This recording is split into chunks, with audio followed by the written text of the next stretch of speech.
వాక్యంలోకి వెళ్లే ముందు ప్రార్థించుకున్నాం. సర్వోన్నతుడ సర్వశక్తిమంతుడ కృపగల దేవా దయగల మా తండ్రి నీకు లెక్కలేని స్తోత్రాలు. నాయన ప్రభ వినిచుండగా ప్రభ మాకు మారు మనసు దయచే ప్రభ అనేకమైన ఆత్మలు రక్షించబడుటకు సహాయం చే ప్రభ విరిగి నలిగిన హృదయమును దయచే ప్రభ ప్రతి ఒక్కరి హృదయములను మార్చమని అడుగుచున్నాం ప్రభ విని విశ్వాసం పొందుటకు సహాయం చేయమని అడుగుచున్నాను తండ్రి. ఆమేన్. యోధా పత్రిక బైబిల్లోనే ఒకే అధ్యాయం ఉంటుంది. బైబిల్లోని యోధా పత్రిక యేసు సహోదరుడైన యోధా రాసిన కొత్త నిబంధన పుస్తకం ఇది కొత్త నిబంధనలో ఉంటుంది. ఇది క్రైస్తవులకు భౌతిక నీతి విరోధులకు కపట బోధకుని గురించి హెచ్చరిస్తుంది. మత భ్రష్టత్వములైన వారి గూర్చి వ్రాయబడినది. దేవుడు వారికి తగిన శిక్ష విధిస్తాడని చెప్పడం, విశ్వాసులను ఈ బోధల నుండి కాపాడుకోవడమే ఈ ప్రత్యేకత.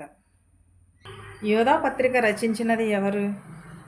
యోధా యేసు సహోదరుడైన యాకోబు పత్రిక రాసిన యాకోబు సహోదరుడు. ఎవరు రచించారు? యోధా యేసు సహోదరుడైన యాకోబు పత్రిక రాసిన యాకోబు సహోదరుడు రచించాడు. యేసు పునరుద్ధానం తర్వాత యోధా దేవుని కుమారుడుగా విశ్వసించబడ్డాడు. యోధా తనను తాను యేసుక్రీస్తు దాసుడుగాను పరిచర్య చేసుకుంటాడు. ఇది క్రీస్తు పట్ల తన పూర్తి సంరక్షణను తెలియజేస్తుంది. ఇది యోధా పత్రిక ఉద్దేశం ఏమిటంటే క్రైస్తవులు సంఘంలోకి ప్రవేశించి మత భ్రష్టత్వంలో నీతి విరోధులను గూర్చి హెచ్చరిస్తూ ఉన్నది ఈ యోధా పత్రిక. నీతిని విరోధులను విగ్రహారాధనను చేసేవారును దేవుని గుణాన్ని శృంగార లోకమును వాడుకునేలా మలుపరుచుకుంటున్నారు. వారికి దేవుడు ఇవ్వబోయే తీర్పు శిక్షను గూర్చి వివరించడం, విశ్వాసులను వారి నుండి కాపాడటం, దేవుని ప్రేమలో ఉండమని పరిశుద్ధాత్మలో ప్రార్థించమని ప్రోత్సహించటమే ఈ యోధా రాసిన పత్రిక విశేషము. మత భ్రష్టత్వమును లక్షణాలను వారు దేవుని అధికారమును తిరస్కరించి నీతి మార్గమున వదిలిపెడతారు. దేవుడు ఇశ్రాయేలీలను ఐగుప్తు నుండి విడిపించినప్పటికీ అవిశ్వాసులను నాశనం చేస్తాడు. పడిపోయిన దేవదూతలకును కూడా దేవుడు తీర్పు వరకు బంధించాడు. విశ్వాసులు పరిశుద్ధాత్మతో ప్రార్థన చేయాలి, దేవుని ప్రేమలో ఉండాలి, దేవుని దయను కరుణను ప్రేమ కలిగి ఉండాలని చెప్పటమే ఈ యోధా రాసిన పత్రిక వివరణ. మన యోధా ఎవరు రాశారు? యేసు సహోదరుడైన యాకోబు సహోదరుడైన వ్రాసినది ఇది.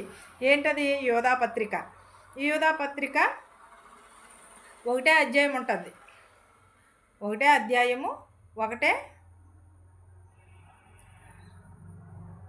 అధ్యాయం ఉంటుంది ఈ యోధా పత్రిక. యోధా పత్రిక ఒకటే అధ్యాయము 1 నుంచి 25 వచనాలు ఉంటాయి. ఇది చదువుకుందామండి ఒకసారి. యేసుక్రీస్తు దాసుడను యాకోబు సహోదరుడునైన యోధా తండ్రి అయిన దేవుని యందు ప్రేమింపబడి క్రీస్తేసునందు భద్రము చేయబడి పిలువబడిన వారికే శుభమని చెప్పిన వ్రాయినది. ఏంటది? యేసుక్రీస్తునందు దాసులకును యాకోబు సహోదరులకును యూదులకును యోధాకును తండ్రి అయిన దేవుని నందు ప్రేమింపబడిన యేసుక్రీస్తునందును శుభమని వ్రాయబడినదే యోధా పత్రిక. మీకు కనికరమును సమాధానమును ప్రేమయు విస్తరించునుగాక. ఏమని అంటున్నారు? ప్రేమయు కనికరమును విస్తరించునుగాక అని చెప్తున్నాడు. ప్రియురాల, మనందరికీ కలిగేడి రక్షణను గూర్చి మీకు వ్రాయవలెనని విశేష శక్తి గలవాడనై ప్రయత్నపడుచుండగా పరిశుద్ధులకు ఒకేసారి అప్పగింపబడి బోధ నిమిత్తము మీరు పోరాడవలెనని మిమ్మును వేడుకునుచు మీకు వ్రాయవలసి వచ్చింది. ఈ పత్రిక ఎలాగ వ్రాయవలసి వచ్చినది?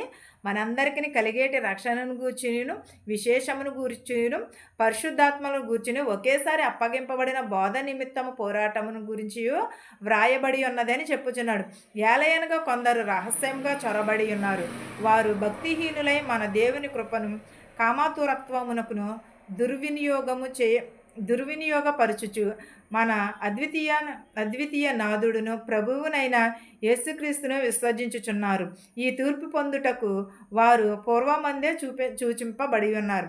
ఈ సంగతులన్నీ మీకు మొదటనే ఎరిగి ఉన్నను నేను మీకు జ్ఞాపకము చేయగోరుచున్నాను. ఏదేమనగా ప్రభువు ఐగుప్తులో నుండి ప్రజలను రక్షించి నన్ను వారిలో నమ్మకపోయిన వారిని తరువాత నాశనము చేసిన ఎలాగూ యేసుక్రీస్తునందును మనము తీర్పు పొందిన వారమై పూర్వమందు ఏలుబడినను రహస్యమందు చొరబడిన దేవుని కృపను కామాతురత్వమును బట్టి అంధుడనై ఉండక మీరు ఎప్పుడును కూడా హృదయపూర్వకమైన తీర్పునే తీర్చుకునుడి. ఈ సంగతులన్నీ మీరు ఎరుగుదురు. మీరు జ్ఞాపకం ఉన్నాయి. ప్రభువును ఐగుప్తులో నుండి ప్రజలను ఎలాగ రక్షించాడో అలాగే దేవుడు మనలను కూడా రక్షిస్తాడని నమ్మకంతో ఉండండి అన్నాడు. తరువాత నాశనం చేశాడు దేవుడు ఐగుప్తీయుల ప్రజలను. దేవుడు ఎందుకని నాశనం చేశాడు? వారు మాట వినకపోవడం వల్లనే, వారిలో విశ్వాసము లేకపోవడం వల్లనే దేవుడు 40 రోజుల్లో వెళ్ళవలసిన ప్రయాణము 40 సంవత్సరాలు పట్టినది. ఎందుకంటే వాళ్ళలో విశ్వాసం లేదు. ఐగుప్తిలో ఉన్నప్పుడు మోషే కొండ మీదకి వెళ్ళి ప్రార్థన చేయడానికి వచ్చి లోపే ఏం చేసి ఉన్నారు? వారు దూడలను తయారు చేసి వాటిని పూజిస్తున్నారు. వాటి మీద ఉన్న నమ్మకము దేవుని మీద లేదని ఏం చేశారు పౌలు? అది తీసి నేలని ఇలా కొట్టాడు. ఏంటిది? 10 ఆజ్ఞలను పట్టుకుని వచ్చినప్పుడు అవి చూసి కోపంతో కొట్టడం వలన ఆ 10 ఆజ్ఞలు పగిలిపోయినాయి. తర్వాత మళ్ళీ రాసుకున్నాడు. అలాగే ఐగుప్తీల నుంచి రక్షించిన దేవుడు మనలో కూడా రక్షిస్తాడు. మనము కూడా క్షేమాద్ర. ఆ ప్రకారముగానే సదోమ గొర్రెలను వాటి చుట్టుపట్లనున్న పట్టణములను వీరి వలెను వ్యభిచారము చేయుచు పర శరీరానుసారులైనందున నిత్యాగ్ని దండన అనుభవించుచు దృష్టత్వముగాను ఉండబడును. అటువలననే మీరును కలలు కనుచు శరీరమును అపవిత్రపరుచుకొనుచు ప్రభుత్వమును నిరాకరించుచు మహత్యమును దూషించుచున్నారు. అయితే ప్రధానమైన దూత అయిన మిఖాయేలు అపవాదితో వాదించుచు మోషే యొక్క శరీరమును గూర్చి తిరస్కరించినప్పుడు దూషించిన తీర్పు తీర్చి తెగింప ప్రభువుకు నిన్ను గద్దించుచున్నాను గనుక అనెను. వీలైతే తాము గ్రహింపని విషయములను గూర్చి ఉద్దేశించిన వారే విశేషము గల మృగముల వలెను వేటిని స్వాభావికముగా ఎదుర్కొందురో వాటి వలనే తమ్మును తాము నాశనము చేసుకునిచున్నారు. అయ్యో వారికి శ్రమ! వారు కయ్యేను నడిచిన మార్గమును నడిచిరి. బహుమానమును పొందవలెనని బిలాము నడిచిన తప్పు త్రోవలోనే ఆతురముగా పరిగెత్తిరి.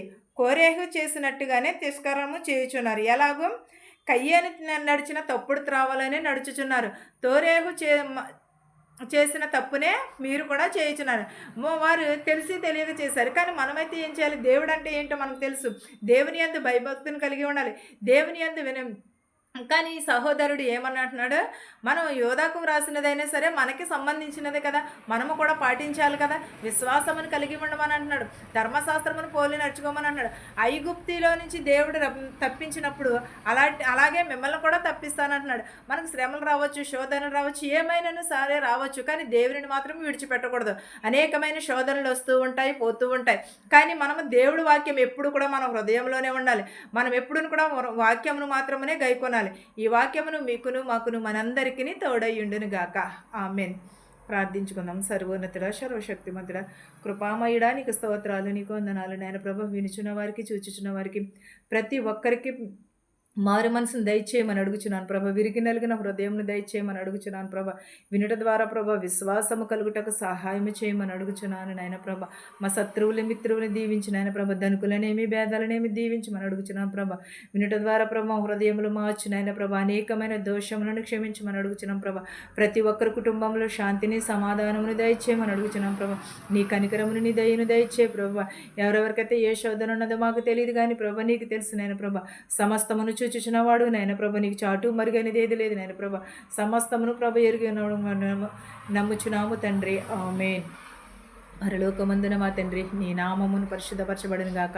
నీ రాజ్యం వచ్చును గాక. నీ చిత్తము పరలోకమందు నెరవేరినట్లును భూమి అందు నెరవేరును గాక. మా అనుదినాహారం నేడు మాకు దయచేయము. మరణస్థులను మేము క్షమించిన ప్రకారము మరణములను క్షమించము. దుష్టుని నుండి, శోధన నుండి తప్పించము. రాజ్యమును, శక్తియు, మహిమయు నిరంతరము నీవై ఉన్నావు మా తండ్రి. ఆమేన్. వినుచున్న వారిపైనను, చూచుచున్న వారిపైనను సదాకాలము నీ కృప తోడై ఉండును గాక. ఆమేన్.